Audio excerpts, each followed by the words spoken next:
Halo, assalamualaikum. Waalaikumsalam Waalaikumsalam warahmatullahi warahmatullahi wabarakatuh. Ana mau bertanya, Iya. suami Ana dipinjami uang sama paman sebesar 20 juta. Nah, Oh, dan setiap bulannya si paman ini menagih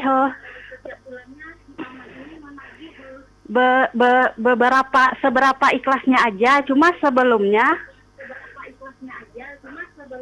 nggak ada perjanjian untuk bagi hasil ataupun sama-sama menanggung untung atau ruginya. Bagaimana hukumnya, Ustadz? Ibu, nanti 20 juta kembali ke paman atau tidak penuh?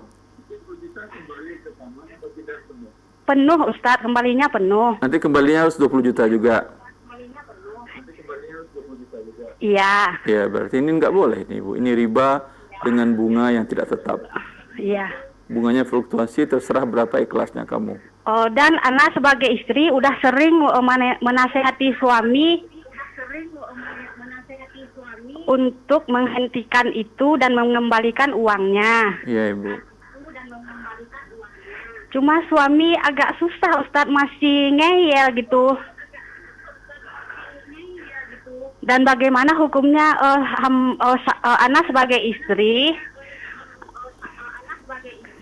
apa ikut memperlancar uang transaksi yang haram ini, Ustadz? Allah barik fik, Ibu. Ibu kan tidak memperlancar, hanya sudah mengingatkan. Ya. Semoga Allah Subhanahu wa taala memberikan hidayah kepada suami Ibu. Terus nasihati dengan bersabar.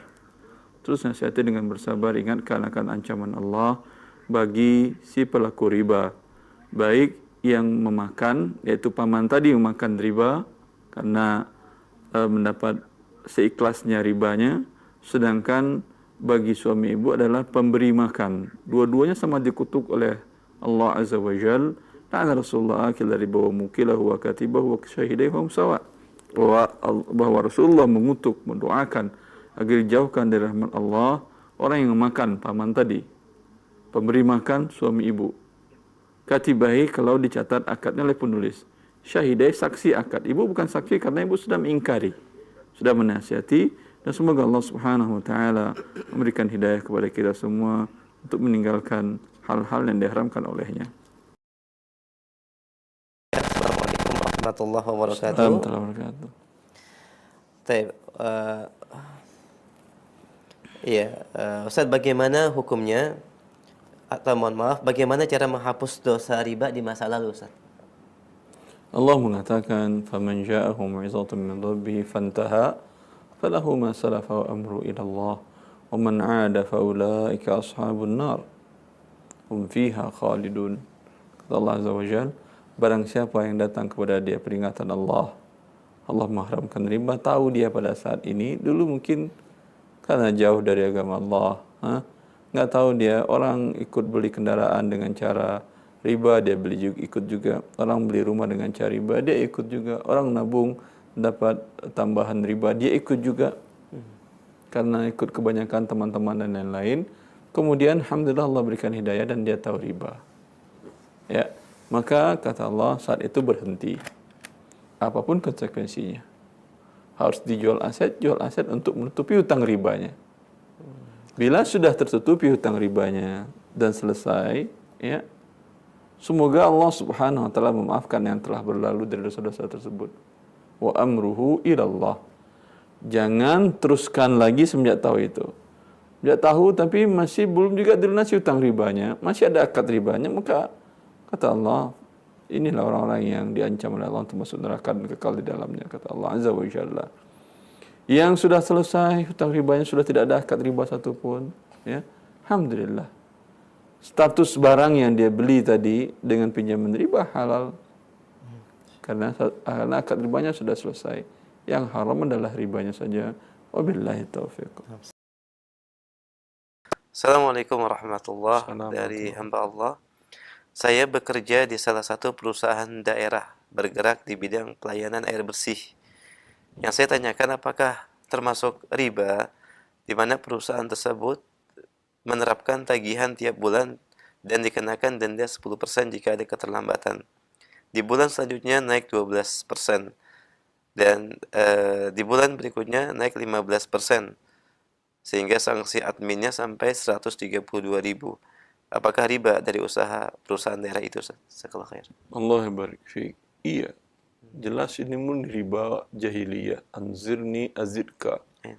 Beri aku masa tangguh, maka akan kubayar berlebih hutangku kepadamu.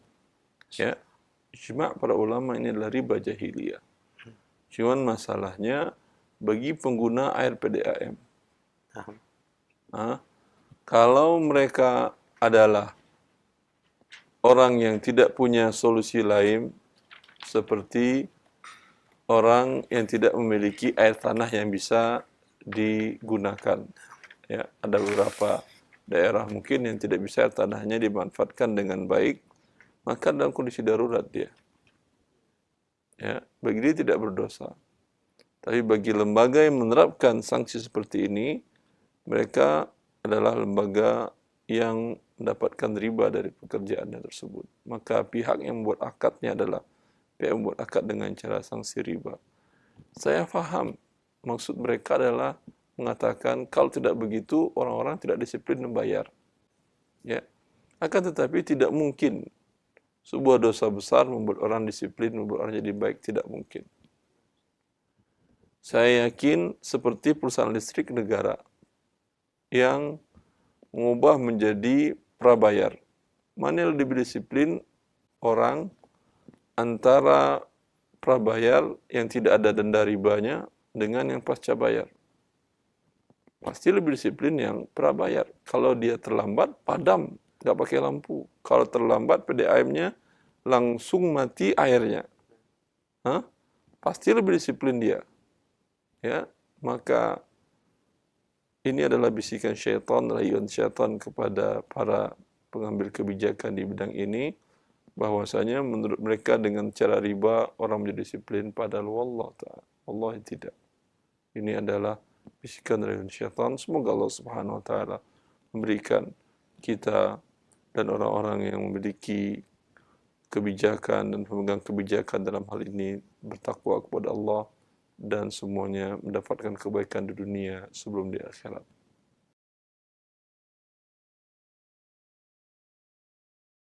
Assalamualaikum warahmatullahi wabarakatuh. Assalamualaikum. Baik, apakah muamalah atau infak dan sedekah dari seseorang diterima oleh Allah Subhanahu wa taala sedangkan orang tersebut adalah pelaku riba, Ustaz? Dari pendengar kita Fahmi, jazakallahu khair, Ustaz.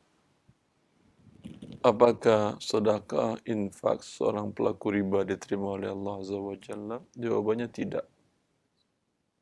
La yaqbalullahu shadaqatan min ghulul. Rasulullah menyatakan bahwa Allah Subhanahu wa taala tidak menerima sedekah dari harta yang haram. Dan riba adalah harta yang paling besar keharamannya didapatkan oleh anak manusia. Ya, maka Allah tidak akan menerimanya. Adapun ketika dia bertaubat, itu uang bukan atas nama sedekah. Seperti kasus seseorang yang bekerja dalam lembaga riba, atau dulu usaha dia adalah memberikan pinjaman dengan ada pertambahan. Dia ingin bertaubat kepada Allah. Kata Allah, فَإِن تُبْتُمْ فَلَكُمْ رُؤُوسُ أَمْوَالِكُمْ. Bila seorang rentenir, murabi, yaitu memberi pinjaman dengan riba, bertaubat, yang halal untuk dia hanyalah pokok uangnya. Andai dulu dia mulai usaha itu dengan modal 100 juta, dia pinjamin ke orang, bertambah, sekarang angkanya sudah menjadi 300 juta. Ya, dengan tambahan bunga yang dia dapatkan. Kata Allah, bila dia bertaubat, yang halal untuk dia 100 juta, pokok uangnya saja. Yang 200 juta ini dia apain? Jangan berikan lagi kepada pelaku riba tadi. Ini diberikan kepada fakir miskin. Tapi bukan sebagai sedekah. Ya. Tetapi ini adalah sebagai dia melepaskan diri dari yang haram. Bukan sedekah. Tapi melepaskan diri dari hal yang haram. Oleh karena itu, Al-Imam An-Nawawi dalam kitab Al-Majmu'-nya dan menukil sebelumnya dari Al-Ghazali dan banyak para ulama Syafi'iyah mengatakan ijma' para ulama bahwa orang yang semua hartanya haram, tidak ada dari penghasilan yang halal uangnya semuanya, tidak ada kewajiban dalam hartanya, Masya Allah. tidak ada kewajiban zakat, tidak ada kewajiban haji, dan seluruh kewajiban harta tidak ada dalam hartanya. Ya. Karena yang dikeluarkan bukan 2,5%, tapi 100%. Masya Allah. Yang boleh dia tahan hanya sebesar kebutuhan minimal dia. Kalau tidak ada yang halal pendapatannya. Termasuk Dan haji dan umrahnya pun tidak diterima. Masya Allah. Karena diriwayatkan oleh Imam Ahmad bahwasanya Rasulullah sallallahu alaihi wasallam bersabda, bila seseorang keluar melakukan ibadah haji dan umrah dengan nafkah, dengan biaya yang haram, khabith, ya, ketika dia mengucapkan labbaik Allahumma labbaik, ya Allah aku datang menyebut panggilanmu, wa yunadi munadi minas sama, maka Allah mengutus seorang malaikat memanggil, menjawab panggilan itu di langit, la labbaika wa la sa'daik. Tidak, engkau bukan datang menjawab panggilan Allah. Harta yang ke bawah adalah harta yang haram, biayamu biaya yang haram, ongkosnya ongkos yang haram, haji dan umrahmu tertolak dan tidak mendapatkan kemakburan dalam ibadahnya ini. Baik, jazakumullah khair. Demikian bagi pendengar yang bertanya terkait dalam pembahasan ini. Kami angkat kembali pertanyaan berikutnya. Assalamualaikum warahmatullahi wabarakatuh. Bagaimana penggunaan dana kartu kredit yang digunakan hanya beberapa hari kemudian digantikan full sebelum dicetak tagihan, Ustaz? Apakah perbuatan tersebut haram? Haramnya kartu kredit, ya, adalah ketika Anda membuka kartu kredit, di awal sudah dinyatakan kalau Anda tarik dalam bentuk uang tunai langsung ada bunga. Ya. Ini sudah riba walaupun belum Anda setuju itu. Sudah dapat dosa riba Anda. Allah mengharamkan riba, Anda setuju. Walaupun belum Anda tarik. Walaupun belum keluar kartunya. Satu. Kemudian kalau Anda beli barang, maka Anda terkena cas bunga lagi karena dia pinjam uang, bukan dia beliin. Dia pinjam uang untuk beli barang, maka dikena cas bunga di awal. Pinjam uang, kemudian bayar berlebih. Maka ini bunganya beda-beda, ada 1,9%, ada 1,7%, ada. Ini sudah dosa yang riba yang kedua. Walaupun Anda belum pakai untuk beli barang, sudah berdosa. Allah mengharamkan riba, Allah menghalalkan riba. Kemudian, kalau Anda tidak terlambat membayar, tidak ada bunga belakangan. Bunga denda keterlambatan. Anzirni azidka, ini riba jahiliyah juga. Kalau Anda terlambat, dicas lagi bunga per hari, per besar tagihan. Dengan angka 0,0 sekian persen, 0,5 kalang 99%, tergantung kesepakatan. Riba yang ketiga ini riba jahiliyah juga. Setuju Anda ini, maka Anda sudah berdosa walaupun Anda tidak terlambat. Ini fatwa yang dikeluarkan oleh OKI. Lihat di buku Harta Haram tentang kartu kredit, saya jelaskan ini. Tiga riba ini diharamkan oleh OKI. Maka kata OKI, haram seseorang menerbitkan kartu kredit walaupun dia yakin akan tidak terlambat membayarnya. Sudah dijawab oleh OKI pertanyaan Anda ini.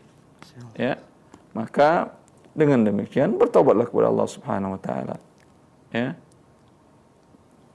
Walaupun umpamanya bunga 0% kata dia, tapi tetap ada kesepakatan tersebut. Assalamualaikum Pak Anjab, barakallahu fiik. Silakan Pak.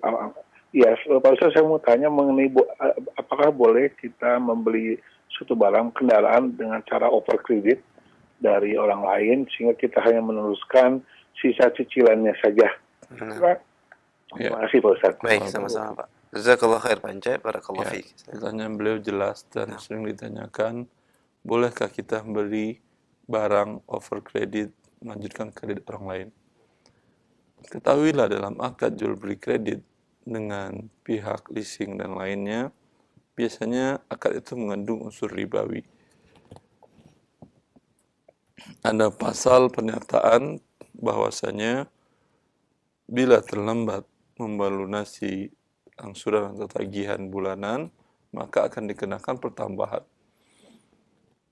Maka orang yang membeli dengan overcredit berarti kepada dia pindah akad baru ini.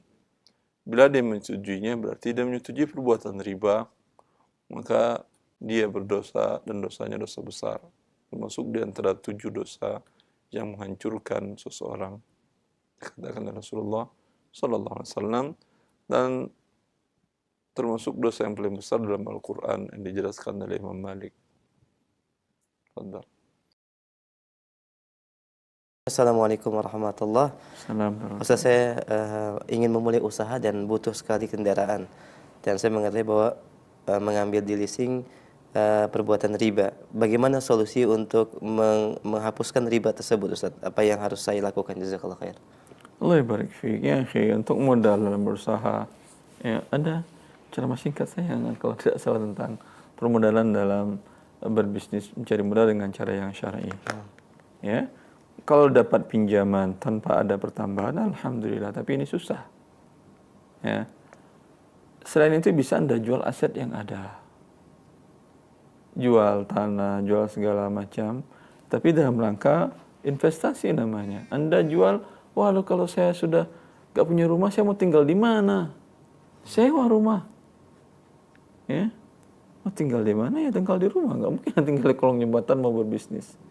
Dan ini subhanallah diajarkan dari Rasulullah sallallahu alaihi wasallam kepada seseorang yang dia minta-minta, kata Rasulullah sallallahu alaihi wasallam, ya, ambil apa yang ada di rumahmu. Padahal sangat mudah bagi Rasulullah ngumpulin para sahabat, tolong bantu sedekah, pasti bisa. Tapi Rasulullah ingin mengajarkan dia cara hidup dengan terhormat dan tidak minta-minta kepada manusia. Ya. Maka dia bawa kain lusuh dari rumahnya dan kendi yang sudah lama dijual oleh Rasulullah.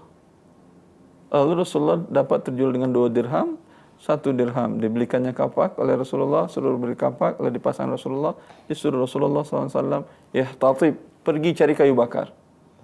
Yang minta-minta. Ini subhanallah, ajaran Rasulullah SAW dengan menjual aset ini sangat baik seorang mulai usahanya.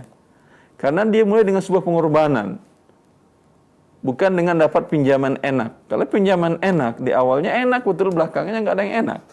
Dan umumnya tidak ada yang lepas dari riba, seperti yang dikatakan tadi. Ya. Bila dengan pengorbanan, dia tidak akan mungkin asal-asalan dalam berdagang. Dalam berusaha. Dia pasti akan serius. Kalau dia tidak serius, habis sudah asetnya. Assalamualaikum warahmatullahi wabarakatuh. Waalaikumsalam warahmatullahi wabarakatuh. Baik. Pertanyaan dari pendengar kita, Ustaz, bagaimana hukum seseorang yang membeli rumah dengan cara KPR dan sebagai dengan tujuan investasi, ya, dan dengan alasan bahwa di sini tidak ada riba karena harga pokok dengan harga pembelian tunai untuk 5 tahun ke depan sama, tidak ada perbedaan. Dan saya diminta untuk menjadi saksi dari akad ini. Bagaimana hukumnya, Ustaz? Saya belum bisa menghukuminya karena penyampaiannya tidak lengkap. Memang harganya sama tunai dengan tidak tunai umpamanya. Tapi dia kan nyicil kan ya, selama 5 tahun. Bila terlambat ada pertambahan atau tidak? Yang umumnya pasti ada. Umumnya pasti ada. Mereka mengatakan tujuannya adalah untuk sanksi jera agar orang itu disiplin bayar pada waktunya. Mau tujuannya sanksi jera, mau tujuan disiplin, mau apapun juga, ini pertambahan dari nilai hutang dan ini adalah riba. Ini dia riba jahiliyah, anzirni azidka.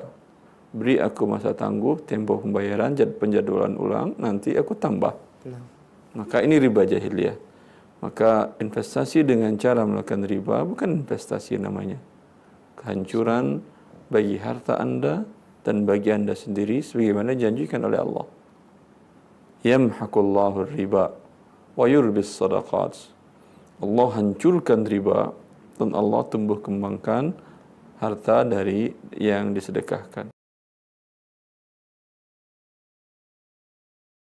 Baik. Assalamualaikum warahmatullahi wabarakatuh. Waalaikumsalam warahmatullahi wabarakatuh. Ustaz, bagaimana hukumnya kalau saya menjual rumah namun yang mau membeli rumah itu memakai uang bank dengan sistem KPR, apakah saya tetap boleh menjualnya? Masya Allah. Ini pertanyaan ini sering dari kaum muslimin. Ya, alhamdulillah mereka mengetahui riba, melakukan akad pinjaman kepada bank konvensional untuk dia gunakan uangnya membeli rumah. Ini haram. Khilaf para ulama dalam hal ini, yang saya jelaskan di dalam buku Harta Haram, dan ini ada hasil konferensi para ulama sedunia, ulama fikih sedunia tentang kartu kredit. Kartu kredit yang riba itu apakah halal bagi si pemegangnya untuk menggunakan barang-barang tersebut? Ya, pendapat yang terkuat dari pendapat para ulama, ya, bahwasanya yang haramnya adalah persyaratan ribanya. Adapun akad qardnya, pinjam minjamnya halal dan uangnya dengan demikian halal. Maka bila sudah terlanjur umpamanya qadarullah terlanjur dahulu melakukan akad pinjaman di bank untuk beli rumah, beli kendaraan, KPR, leasing dan lain-lainnya, maka setelah lunas selesai riba sudah. Ketika Anda tahu langsung lunasi, karena Allah mengatakan faman ja'ahu mau'izatun min rabbih fantaha falahu ma salaf. Siapa yang datang kepada dia peringatan Allah telah mengharamkan hal tersebut, maka hendaklah berhenti. Ketika tahu dan belum lunas berhenti, bagaimana cara berhenti? Tutupi hutang ribanya. Kalau sudah lunas hutang ribanya, rumah tadi, kendaraan tadi halal dia miliki, halal. Karena akad qardnya sah. Ini pendapat yang terkuat dari para ulama, wallahu taala alam. Akan tetapi dalam kasus penjualan rumah tadi yang orangnya pakai KPR, katakan kepada dia, Anda muslim dan saya nasihati untuk tidak melakukan riba. Dan sampaikan juga kepada dia. Daripada Anda membuat akad riba, lebih baik Anda langsung ke saya kreditnya. Bayar setengah dulu atau sepertiga dulu atau berapa dana cash yang Anda butuhkan, kemudian sisanya nyicil dan Anda naikkan harganya, boleh. Ya. Boleh, harga kredit lebih mahal daripada harga tunai, pada Allah mengatakan ini. Qalu innamal bai'u mithlur riba wa ahallallahu al-bai'a wa harrama ar-riba. Orang-orang jahiliyah kafir mengatakan, jual beli itu sama aja dengan riba. Kenapa engkau Muhammad orang Islam menghalalkan jual beli, mengharamkan riba? Jual beli mana yang mereka maksud sama dengan riba, Sadisan? Jual beli tunai, karena ada sebagian orang yang berpikir bahwasanya jual beli dengan harga tidak tunai lebih mahal daripada tunai itu adalah riba. Enggak, ini salah berpikir dia. Allah mengatakan dalam Al-Quran seperti itu. Allah mengatakan apa? Wa ahallallahu al-bai'a wa harrama riba. Mereka mengatakan jual beli sama dengan riba. Jual beli mana? Jual beli tunai tidak mungkin sama dengan riba. Mana persamaannya? Ada? Tidak ada. Jual beli mana mereka maksud? Jual beli tidak tunai lebih mahal daripada yang tunai. Ya. Sama artinya umpamanya, Sadisan pengen motor. Ya. Tidak punya uang. Ya. Lalu pinjam uang kepada saya atau kepada yang lain. Lalu dia mengatakan, ini 7 juta tapi bayar 8 juta. Serah ente mau beli motor, beli apa terserah. Ini ya, hukumnya apa? Riba ya, akhi. Tapi nanti dapat dia motor. Dibayarnya 8 juta. Ya, riba. Kalau jual beli tidak tunai, saya Ihsan tadi bilang pinjam 7 juta, saat saya bayar 8 juta. Enggak. Anda mau apa? Beli motor? Udah, saya beli motor dulu. Nih, sekarang saya jual pada Anda hanya satu harga tidak tunai. Walaupun Anda tahu bahwa harga 7 juta ini saya jual dengan harga saya tidak tunai 8 juta. Terlambat tidak ada denda. Nyicil boleh. Ini riba? Tidak, ini jual beli yang Allah katakan halal. Tetapi bentuknya kan sama, ada pertambahan 1 juta. Maka orang jahiliyah berpikir bahwasanya itu sama aja. Ini sebagian pemikiran seperti ini diadopsi oleh sebagian orang yang kurang mengerti fikih. Semoga Allah memberikan pemahaman kepada mereka. Ya. Maka mereka mengatakan demikian, kata Allah, dijawab oleh Allah, tidak. Allah yang langsung menjawab dalam Al-Quran. Wa halallahu al-bai'a wa harrama ar-riba. Allah menghalalkan jual beli, kata Allah. Allah haramkan riba. Yang jual beli tadi 8 juta dengan tidak tunai tadi selama 1 tahun umpamanya pembayar pelunasannya halal, kata Allah. Yang akadnya pinjam 7 juta, bayar 8 juta, sama juga dapat motor juga, haram riba. Nas dari Allah Subhanahu wa taala membolehkan akad yang seperti ini. Wallahu taala alam. Ustaz, ini Waalaikumsalam mau nanya warahmatullahi. untuk masalah pekerjaan sebagai akuntan. Tiap bulan kan kita sebagai akuntan mencatat hasil bunga bank setiap bulannya rekon. Nah, itu ada beberapa ustadz bilang bahwa untuk pekerjaan itu adalah bukan sebagai pencatat riba, namun sebagai pencatat hasil riba. Itu gimana ya Ustadz hukumnya? Gitu. Wallahu taala alam. Mm-mm. Kalau yang saya pahami, mencatat riba termasuk dalam mencatat yang Anda katakan tadi. Kalau Ustaz tersebut mengatakan tidak, urusan dia dengan Allah. Oh ya gitu. Boleh satu lagi Ustaz? Hadar. Ini juga sebagai administrasi proyek. Saya kan sekarang bekerja sebagai administrasi proyek pemerintahan. Cuman ini barangnya itu kan import. Nah, terkadang di saat pemerintah itu sedang memesan barang yang sedang membludak, kita sedang kehabisan stok atau stoknya itu minim. Tapi kita menerima pesanan tersebut dengan jarak tempo, misalkan 3 bulan baru ada barangnya kayak gitu. Itu apakah saya termasuk menolong dalam hal yang keburukan, Ustaz? Barangnya custom atau bukan? Barangnya custom dari Jepang. Kalau custom boleh. Boleh ya. Jadi bukan yang syarat jual beli yang harus ada barang sedang dimiliki gitu ya. Itu untuk jual beli biasa. Kalau untuk istisna, karena kalau custom kan berarti minta dipesan dibuatkan. Itu boleh dilakukan jual belinya walaupun belum ada barangnya. Orang jual beli apartemen boleh, walaupun apartemennya masih sedang dibuat atau minta untuk dibuatkan, walaupun masih baru ada bentuk maket, berbentuk map aja baru tanah, sudah boleh diperjualbelikan karena akadnya istisna. Ini keputusan dari HOKI, Organisasi Komunitas Islam, tentang akad istisna adalah akad yang boleh. Memang secara fikihnya sebagian para ulama mazhab seperti mazhab Syafi'i, Hambali, Maliki tidak membolehkan. Tapi secara praktek semua manusia melakukannya.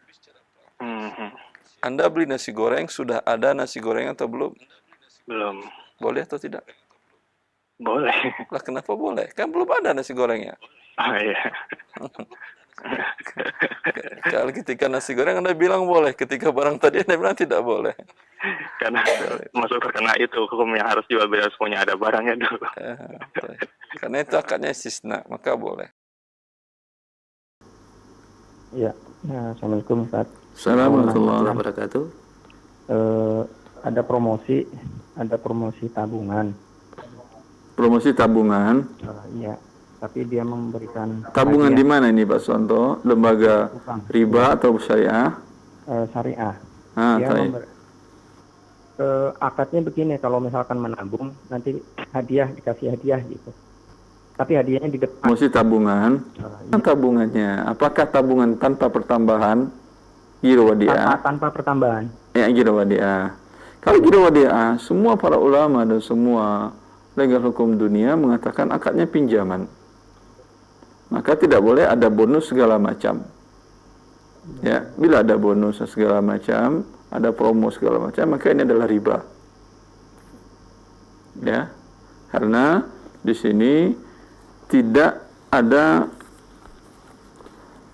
kerugian dari pihak penabung, tidak akan mungkin rugi. Berbeda dengan kalau akad mudharabah yang murni mudharabah, di sana ada kemungkinan rugi. Ya, kalau ini tidak mungkin rugi, ya, tanpa ada pertambahan juga, maka akadnya adalah pinjaman. Bila ada bonus, hadiah segala macam dari pihak bank yang statusnya sebagai peminjam, maka ini adalah riba. Walaupun produk ini dikeluarkan oleh bank syariah. Jelas Pak Susanto? Jelas. Ya, jangan antum ambil sedikit pun bonusnya. Memang belum dia lebih bagus akadnya ini rekening giro wadiah tanpa ada pertambahan. Apapun diberikan oleh dia, berikan kepada fakir miskin karena adalah riba yang diharamkan. Dan kalau bisa dari awal Anda bilang, coret semua bonus dan segala macam dan jangan masukkan ke tabungan saya. Saya tidak mau tabungan saya dicampur dengan riba. Ya, saya sih belum melakukan, Kenapa? belum melakukan transaksi. Iya, bikin seperti itu. Kalau belum melakukan, alhamdulillah, selamat dari riba. Halo, Assalamualaikum. Waalaikumsalam. Mau tanya, saya kan dulu punya rekening bank. Ya, silakan terus. Terus itu sudah saya ajukan permohonan. Nah, sekarang itu sudah tidak ada bunganya. Itu gimana ya, Pak Ustadz ya? Ibu Iin, apakah Anda darurat untuk buka rekening di sini? Artinya tanpa buka rekening Anda akan dapat mudarat? Sebenarnya nggak ada apa-apa sih. Kalau nggak ada apa-apa, jangan bikin dosa. Karena walaupun bunga ribanya tadi sudah dinolkan, tetapi lembaga bank tadi dia bekerja untuk riba. Artinya uang Anda akan diputarkan, dipinjamkan dalam bentuk riba. Iya atau tidak? Kecuali yang dibolehkan hanya darurat saja. Seperti umpamanya payroll-nya atau gaji bulannya harus melalui bank rekening ribawi tadi. Oh, jadi harus di-close saja ya? Ustadz, Ditutup, ya. ya. Ditutup, Ibu. Untuk mendapatkan keridhaan kecintaan Allah Azza wa Jal dan untuk bisa mentaati Allah dan tidak mendurhakainya, ini adalah pertarungan hidup sampai kita bertemu dengan Allah sampai mati dan tidak pernah berakhir.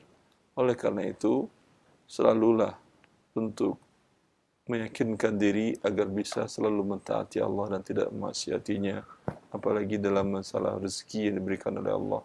Allah berikan kita rezeki tetapi kita berbuat maksiat kepadanya dengan riba dan lain-lainnya, maka ini sebuah kekurangan ajaran seorang makhluk kepada Rabb-Nya yang maha besar. Semoga Allah Subhanahu wa taala memberikan kita rahmat-Nya dan sehingga memudahkan kita untuk bertobat kepadanya dan meninggalkan semua transaksi dan tindak laku kita yang melanggar ketentuannya. Wallahu waliyut taufiq.